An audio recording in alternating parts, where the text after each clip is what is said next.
So with the recent Slayers collab that recently came out for Langrisser Global, only one character really stands out, and that is Lina, as she has some crazy damage potential out of probably all of the mages in the game. The most prized character in this whole thing. So let's go check out what she's all about and how to build her.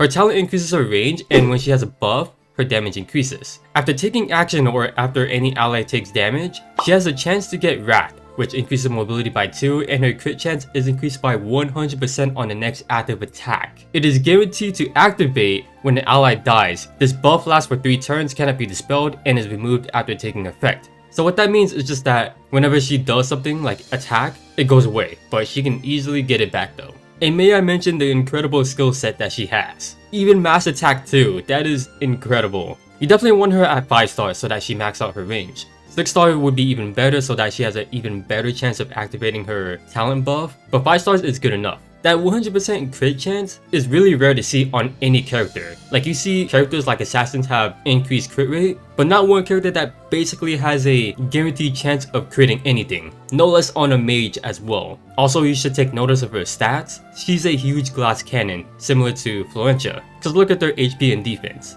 So yeah, very strong at what they do, but their defensive capability sucks. Now her best class in my opinion would be the mage, since she has that +1 range, which can be a difference maker. Her infantry class makes her more defensive with 1 less range compared to her mage class. So you think about if range is worth it or not, plus the equipment choices are different as well. Now for the Mastery Stone, for the armor and headwear, you want HP, int, and defense. Then you want HP, int, and skill for weapon and accessory. For the Arena Stones, you want a set like mine for more of a balance in between her offensive and defensive capability. But if you don't really care about stuff like that, then an offensive set would be fine if you just like the big damage. Or you can do a defensive set if you want her to really survive stuff. If that's the case, then don't expect like one-shot potential compared to like my set along with the enchant that I have. Her soldier choices are not too terrible.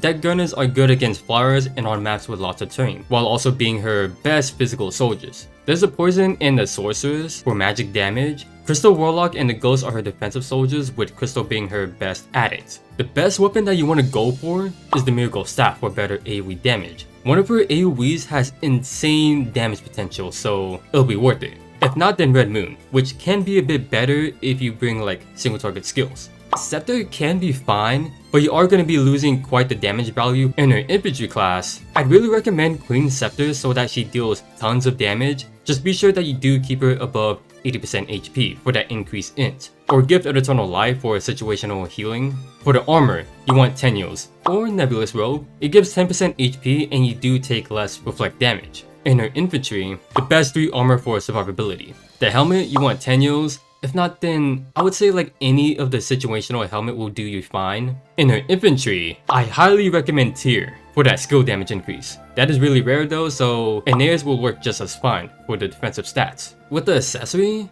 it is quite strict surprisingly. The few that I can only really see that would benefit her the most is Vidar's Rose to dispel stuff, Dimensional Jewel, which is something that I might switch to at a later point since some of her preferred skill choices have at least a 3-turn cooldown, so she will be able to attack quite often. Then you have the Drop Near, which you guys should know, only better in PvP to counter opponents like Epsilon. With the enchants, you'll see that I have Blazing Sun, and if you guys didn't see her talent, that is due to her high crit chance. She should be critting 99% of the time, unless there's like in Landius that helps reduce that chance of it. She still should have a high crit chance regardless, but you know, RNG can be quite annoying. Blazing Sun is one of the best enchants for damaging stuff alongside Meteor, but both meet tight requirements. In this case, Lina can use Blazing Sun really well. Magic is quite consistent for damage as a whole.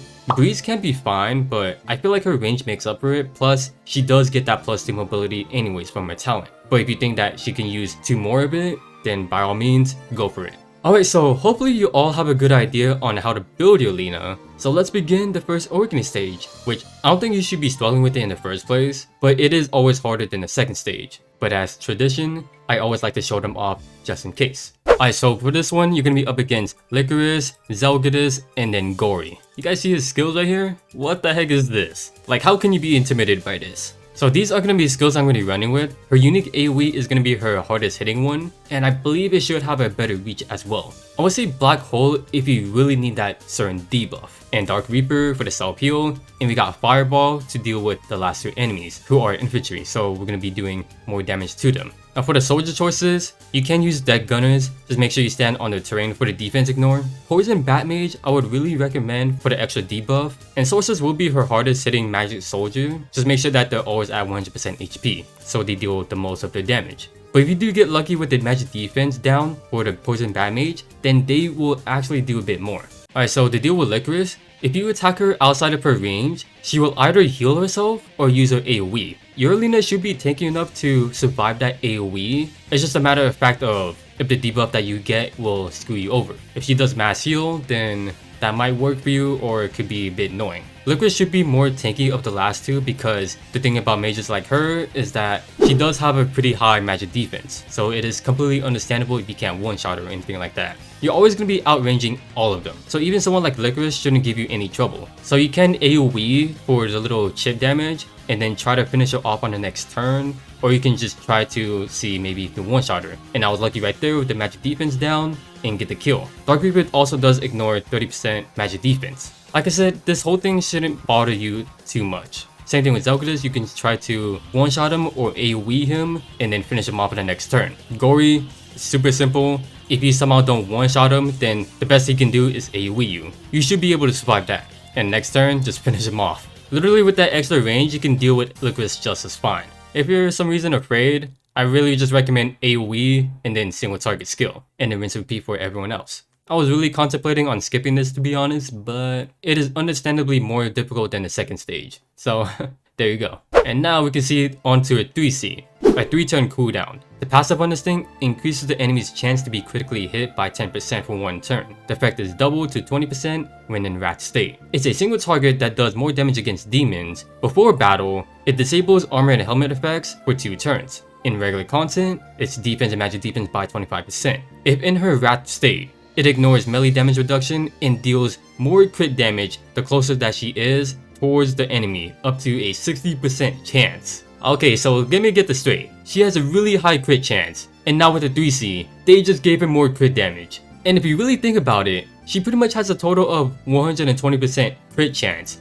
due to this 3C passive. Like you see in this, they gave this character more crit potential than any of the assassins that I've seen. She's gonna be one-shotting tanks, and if you have Blazing Sun, you should really be able to pull it off. Alright, so for those new people watching this, usually how I deal with the second awakening stage, I don't show them off in the video unless they are really difficult. Because the way how this works is that you do get 3 other characters that you can use, and they're usually enough for you to beat it. Like even in some cases, you don't even really need to rely on your own character. So yeah, ever rarely do I ever do that, because they're really never ever difficult sometimes. But yeah, with that being said, let's get right on into her showcase. Alright, so if you guys want to know what Lina can do, her talent increases her range, and at 5 stars, it goes up by 2. As long as she has a buff, her damage increases. After taking action or any ally takes damage, she has the chance to get wrapped, which increases mobility by 2, and her crit chance is increased by 100% on the next active attack.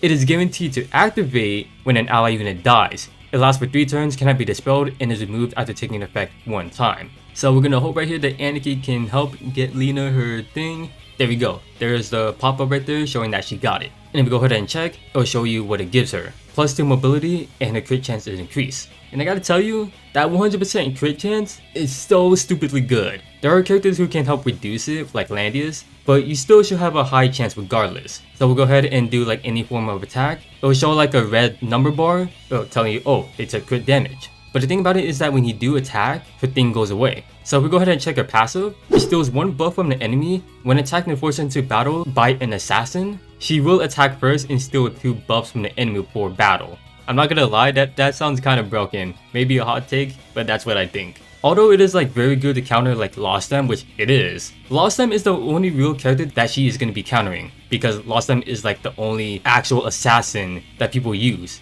Characters like Diehard and Epsilon, they play like assassins, but their class type aren't. But the only way that Lostem is gonna ever like be able to go against Lina is that if he uses his 3C, because it stuns before battle. So yeah, Lina was able to kill one assassin, but the other guy, I think she took damage or she just didn't do a lot of damage in the first place. But yeah, she was able to steal quite the amount of buffs. You'll use it more often than you realize, not just to counter assassins, if you really think that stealing a buff is like very valuable. If that's something that's not to your liking, she does have another single target skill that she can bring, adding more to her DPS value. If we take a look at her 2C, it can reach up to 4 blocks long.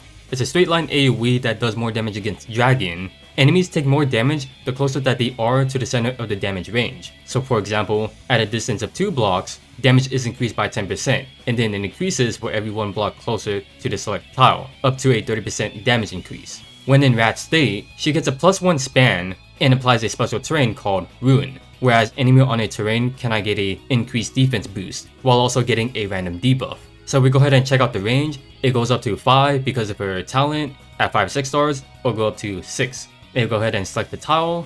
It has a 3 block span, so that's how it will look like.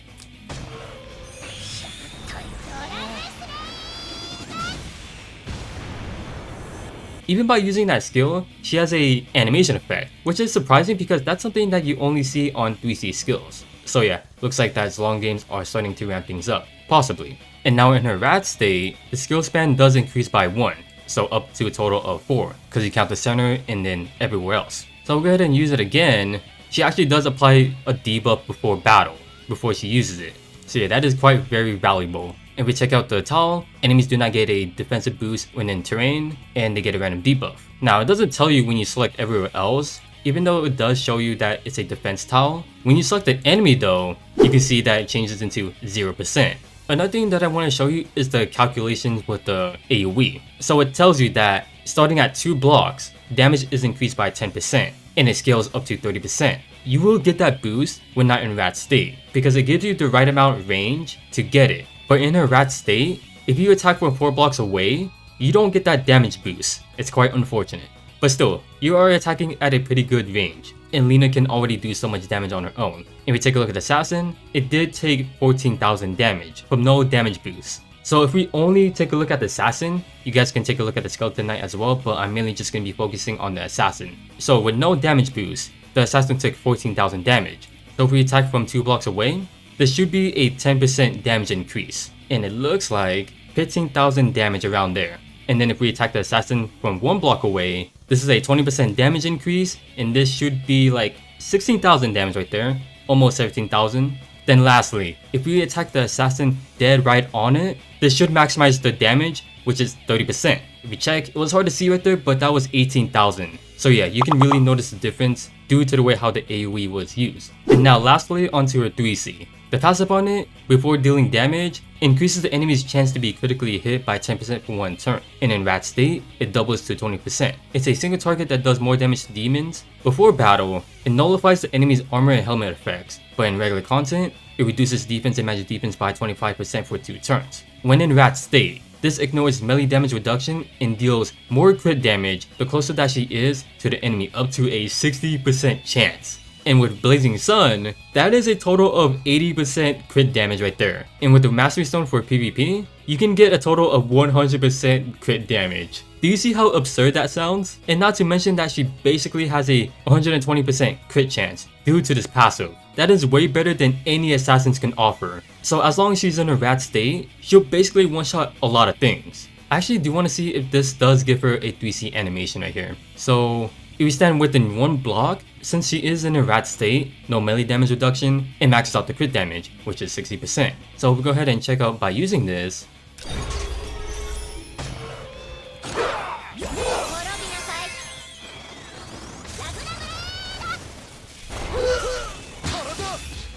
Okay, so that was 77,000 damage right there. And it does look like that she does have another unique animation. And I'm wondering if the other characters do have it like Zelda does, but I don't think so. They knew how OP they were gonna make Lina, so they made her special. Now if we do by 2 blocks, this should be a 50% chance, but she's not gonna do a whole lot of damage though, because the Aniki will be able to fight back. Whoa, okay, so she does one-shot. Which is funny because I did test this out earlier. She wasn't able to one-shot and did a lot more little damage than expected. Okay, so if we attack from 3 blocks, this should be a 40% crit damage increase. almost kills. So yeah, the RNG is all over the place right now. And if we go ahead and check out the Aniki's debuff, we did get the defense and magic defense down, plus the chances of being critically hit, which is kind of unfortunate because you are able to block it and dispel it. And you also notice that it did apply before battle, so she'll always be hitting quite hard no matter what. And the RNG right there was really playing with me, but it's just simple as the far away that she is, the less crit damage that she does with the 3C when in her rat state. And the more closer that she is,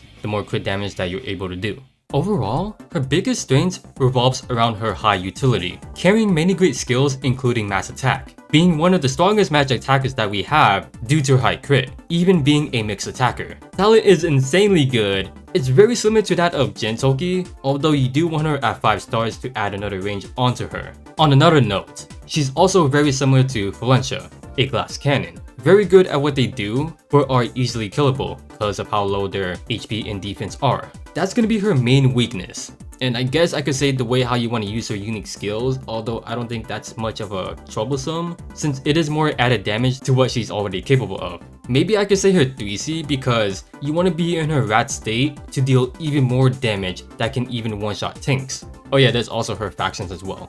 They're really terrible. So yeah, if you somehow manage to get Awakener paired with her, which good luck with that because Awakener is such a high ban priority, that means you won't have to carry mass attack with her, which if you do, that is quite the loss of DPS on her. So yeah, I would really recommend getting another character to do that for her. There you guys have it. That was Lina's showcase. A character that I can strongly recommend for a PvE, as she will be your strongest magic attacker. The only thing that will really suck though, is some ways to buff her up. In PvP, she's obviously going to be really amazing. You'll see her be used for probably a very long time for reasons already said. We won't see much of her be used in this season since she does want to be at 5 stars and it's already coming to an end. We're about to get into the playoffs very soon for season 15. So give her until next season, then you'll see more and more people start to run her. But that's all I got for you guys. If you guys do enjoy this video, feel free to leave a like and subscribe if you want to see more, and let me know down in the comments how you guys feel about Lina or if there was anything that I missed. So yeah, thanks for watching. Your fellow Z.